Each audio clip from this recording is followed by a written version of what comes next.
నమస్తే, నేను Vasanthalakshmi, yoga master trainer, Guinness world record holder. ఈ వీడియోలో మనము బరువు తగ్గాలి అనుకుంటున్న వాళ్ళు ఎలాంటి ఫుడ్ తీసుకోవాలి, పాత వీడియోకి కంటిన్యూషన్గా తెలుసుకుందాము. ఏ టైమింగ్స్లో తినాలి అన్నది మనం ముందు వీడియోలో తెలుసుకున్నాం.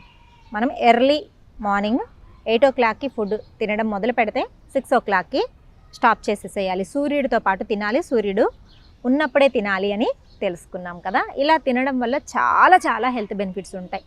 మనం ఫుడ్ ఎర్లీగా తినడం ఆపేయడం వల్ల రిమైనింగ్ టైం అంతా బాడీ డైజెషన్కి ఒక 3-4 hours తీసుకుంటుంది. తర్వాత అంతా కూడా క్లెన్జింగ్ ప్రాసెస్ అనేది లోపల చక్కగా జరుగుతుంది.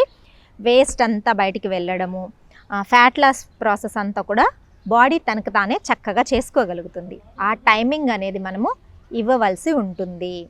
సెకండ్ థింగ్, ఎలాంటి ఫుడ్ తీసుకోవాలి. మీరు టైమింగ్స్ కావాలంటే మార్చుకోండి అని కూడా చెప్పాను కదా.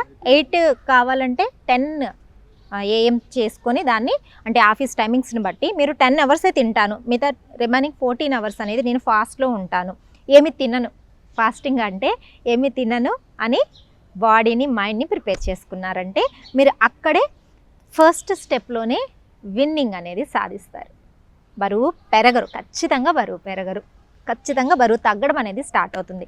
అందులో ది బెస్ట్ టెక్నిక్ అనేది ఉంది, చెప్తాను. ఎలాంటి ఫుడ్ తీసుకోవాలి అన్నది తెలుసుకుందాం. ఎలాంటి ఫుడ్ తీసుకోవాలి, బరువు తగ్గాలి అన్నా లేదా మజిల్ బాగా స్ట్రాంగ్ అవ్వాలి అన్నా మనం ఎలాంటి ఫుడ్ తీసుకోవాలి అంటే ప్రోటీన్ బేస్డ్ ఫుడ్ తీసుకుంటే చాలా మంచిది. ఇది ఇప్పుడు చాలామంది సోషల్ మీడియాలో చెప్పేస్తున్నారు ప్రోటీన్ తింటే మంచిది, ఫైబర్ తింటే మంచిది అని చెప్పి కదా. బట్ ఇది నేను ఇప్పుడు చెప్తున్నది పాతకాలం అమ్మమ్మలు నానమ్మలు వాళ్ళు ఎలాంటి ఫుడ్ తిన్నారు, అందులో ఎలాంటి ప్రోటీన్ ఉండింది, దాని గురించి తెలుసుకుంటాం. ఎందుకంటే మనకి ప్రోటీన్స్, ఫైబర్స్ ఇవన్నీ వెతుక్కొని ఎందులో ఎంత ఉంది అనేది చూసుకొని తినేవాళ్ళం కాదు కదా. ఇప్పుడు కూడా చూసుకొని తినాలి అంటే కష్టం. బట్ మనకి ఇప్పుడు ఈజీ మెథడ్స్ ఉన్నాయి, ఎందులో ఎంత ప్రోటీన్ ఉంటుందని మనం జస్ట్ గూగుల్ చేసినా కూడా తెలిసిపోతుంది. ప్రోటీన్ అనేది హెల్త్కి చాలా మంచిది, మజిల్కి మంచిది, తర్వాత వెయిట్ పెరగకుండా కూడా చూస్తుంది. ఎందుకు చూస్తుంది అంటే ప్రోటీన్ ఫుడ్ మనము ఎక్కువగా తీసుకోలేం. ప్రోటీన్ ఫుడ్ తిన్న తర్వాత పొట్ట చాలా ఫిల్లింగ్గా అనిపిస్తుంది, వెంటనే ఆకలి కూడా వెయ్యదు. దానివల్ల మనకి అది ప్రోటీన్ ఫుడ్ చాలా మంచిది. మజిల్ని బాగా బిల్డప్ చేయడానికి కూడా చాలా మంచిది. ఫ్యాట్ పెరగనివ్వదు, మజిల్ బిల్డింగ్కి చాలా మంచిది. ఫర్ ఎగ్జాంపుల్ ప్రోటీన్ ఫుడ్లో మనం తీసుకుంటే శనగలు, పప్పు ధాన్యాలు, ఈవెన్ రైస్లో కూడా ప్రోటీన్ ఉంటుంది. మళ్ళీ మీరు ప్లాంట్ బేస్ ప్రోటీన్ తీసుకున్నామంటే బాడీకి చాలా మంచిది, లైట్గా ఉంటుంది, హెల్తీగా ఉంటుంది. చాలామంది ప్రోటీన్ అనగానే ఇంకా చికెన్, మీట్ ఇలా వెళ్ళిపోతూ ఉంటారు. వాటిని ఎంత తక్కువ తీసుకుంటే అంత మంచిది. ప్లాంట్ బేస్ ప్రోటీన్ తీసుకోవాలి. ప్రోటీన్ ఫుడ్ తీసుకోవడం వల్ల చెప్పాను కదా, డైజెషన్ బాగా అవ్వడము, మనకు మజిల్ స్ట్రెంగ్త్ పెరగడం, ఫ్యాట్ అనేది స్టోర్ అవ్వకుండా ఉంటుంది, ఫ్యాట్ లాస్ కూడా చాలా మంచిది. ఈ ప్రోటీన్తో పాటు ఫైబర్ ఉన్నప్పుడే మనకు డైజెషన్ అనేది చాలా బాగా జరుగుతుంది. లేదంటే ఓన్లీ హై ప్రోటీన్ తీసుకున్నారనుకోండి, కాన్స్టిపేషన్ ప్రాబ్లం రావడము, ఇండైజెషన్ ప్రాబ్లం రావడం ఇలాంటివి జరుగుతూ ఉంటాయి. సో ఫైబర్ని కూడా యాడ్ చేసుకుంటూ ఉండండి. గుడ్ ఫ్యాట్స్ యాడ్ చేసుకోండి. లైక్ గుడ్ ఫ్యాట్స్లో మనకి బాదాం, పాల మీద మీగడ చాలా మంచిది, గుడ్ ఫ్యాట్స్ అవన్నీ కూడా. సో నట్స్లో కూడా గుడ్ ఫ్యాట్స్ దొరుకుతాయి, ఇలాంటివి తీసుకోండి. తర్వాత కార్బోహైడ్రేట్ కూడా బాడీకి చాలా ఇంపార్టెంట్. ఇప్పుడు రైస్ని చూస్తే చాలామంది భూతాన్ని చూసినట్టు భయపడుతున్నారు. జిఐ లెవెల్ తక్కువగా ఉన్న రైస్ అంటే ఉప్పుడు బియ్యం కానీ, పాలిష్డ్ రైస్ కానీ, దంపుడు బియ్యం కానీ ఇలాంటివి చాలా మంచిది. కంప్లీట్గా పాలిష్ చేసిన బియ్యంలో హై క్యాలరీస్ ఉంటాయి, హై కార్బోహైడ్రేట్స్ ఉంటాయి. అందువల్ల అది ఫ్యాట్ లాగా స్టోర్ అయ్యే ప్రమాదం ఎక్కువ ఉంటుంది, కాబట్టి అది మంచిది కాదు. బట్ మనము రెగ్యులర్గా తీసుకునే రైస్ని మానేసి, లేదు నేను ఏదో స్ట్రిక్ట్గా డైట్ చేస్తాను అనుకొని అలా మైండ్ సెట్ని మాత్రం పెట్టుకోకండి.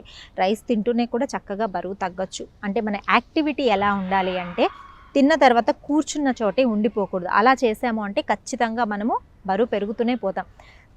ఎంత తిన్నామో దానికి తగ్గట్టు యాక్టివిటీ అనేది ఉండాలి. పొద్దునే యోగా చేయండి, సాయంత్రం వాకింగ్ చేయండి, ఇలాంటి ఫుడ్స్. తర్వాత న్యూట్రియంట్స్, వైటమిన్స్ బాగా ఉన్న ఫుడ్స్ తీసుకోవాలి. ఆకుకూరలు, లీఫీ వెజిటబుల్స్ బాగా తీసుకోవడం, కలర్ఫుల్ వెజిటబుల్స్ బాగా తీసుకోవాలి. మనం తీసుకునే క్వాంటిటీలో వెజిటబుల్స్ బాగా ఉండేలాగా చూసుకోండి.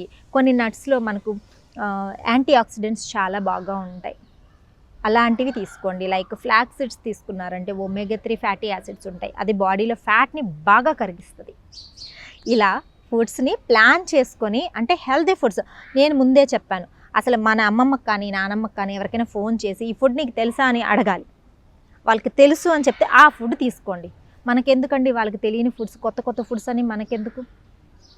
మనం ఎప్పటి నుంచో మన పాతకాలం నుంచి చక్కగా హెల్దీ ఫుడ్ తింటూ వచ్చామో అలాంటి ఫుడ్ తింటూనే బరువు తగ్గడం చాలా ఈజీ. మీకు అర్థమైంది కదా? తింటున్న టైమింగ్, ఎలాంటి ఫుడ్ తీసుకోవాలి, ఎంత క్వాంటిటీ తీసుకోవాలి. మరీ తక్కువ తిన్నా కూడా బరువు తగ్గరు, అలానే మరీ ఓవర్గా తిన్నా తగ్గరు. మినిమం 60 to 70% ఆఫ్ పొట్టకు తినండి. మంచి వ్యాయామం చేయండి, యోగాసనాలు. రానున్న వీడియోలో ది బెస్ట్ యోగాసనాలు, మంచి మజిల్ స్ట్రెంగ్త్ని పెంచే, కోర్ స్ట్రెంగ్త్ని పెంచి, వెయిట్ తగ్గించే, ఈజీగా ఉండే ఆసనాలు ఎన్నో చెప్తాను. అవన్నీ కూడా చేద్దాము. మంచి ఫుడ్, వీటన్నిటితో పాటుగా టైంకి నిద్రపోవడం అనేది కూడా చాలా ఇంపార్టెంట్. బరువు తగ్గాలి అనుకుంటే మనకు మినిమం 6 to 8 అవర్స్ స్లీప్ ఎప్పుడైతే ఉంటుందో, బాడీ నిద్రలో మాత్రమే బాడీ డీటాక్సిఫికేషన్, క్లెన్సింగ్ ప్రాక్టీస్ అనేది చాలా బాగా జరుగుతుంది. అలా చేస్తూ మన లైఫ్ స్టైల్ని హెల్తీగా, హ్యాపీగా ఉంచుకుంటూ బరువు తగ్గుదాం. బరువు తగ్గడంతో పాటు వెనకల ఆల్రెడీ మనకు బరువు పెరగడం వల్ల వచ్చిన చాలా హెల్త్ ఇష్యూస్ని, like PCOD, PCOS, fatigue, stress, ఇలాంటి డిప్రెషన్, ఇట్లాంటివన్నిటిని తగ్గించుకుంటూ వచ్చేద్దాం. మరొక వీడియోతో మళ్ళీ కలుసుకుందాం. నమస్తే.